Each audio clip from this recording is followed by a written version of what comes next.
New International Version. Chapter 16. The Pharisees and Sadducees came to Jesus and tested him by asking him to show them a sign from heaven.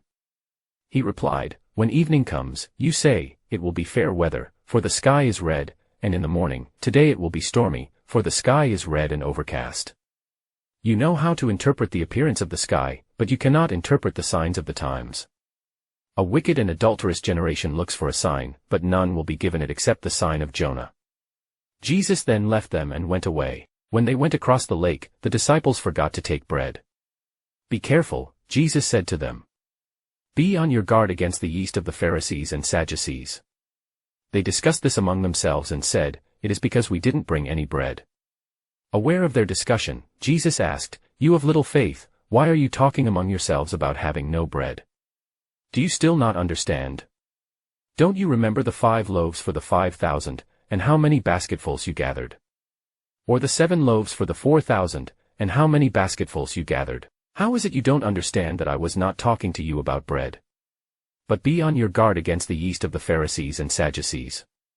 Then they understood that he was not telling them to guard against the yeast used in bread, but against the teaching of the Pharisees and Sadducees.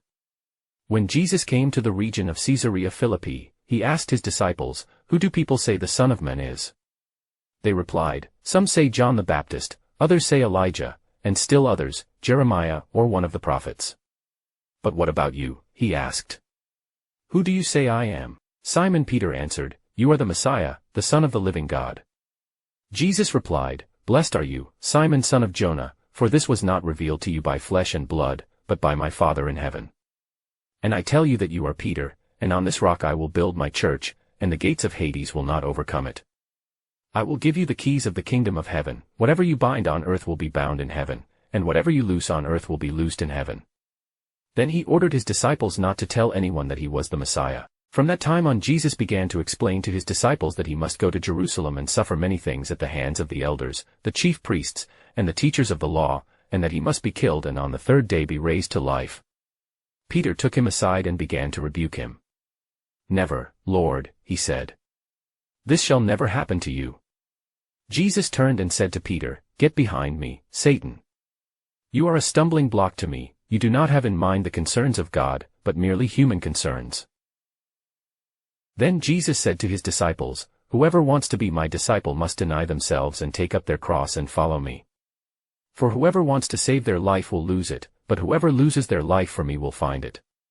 What good will it be for someone to gain the whole world, yet forfeit their soul? Or what can anyone give in exchange for their soul? For the Son of Man is going to come in his Father's glory with his angels, and then he will reward each person according to what they have done. Truly I tell you, some who are standing here will not taste death before they see the Son of Man coming in his kingdom."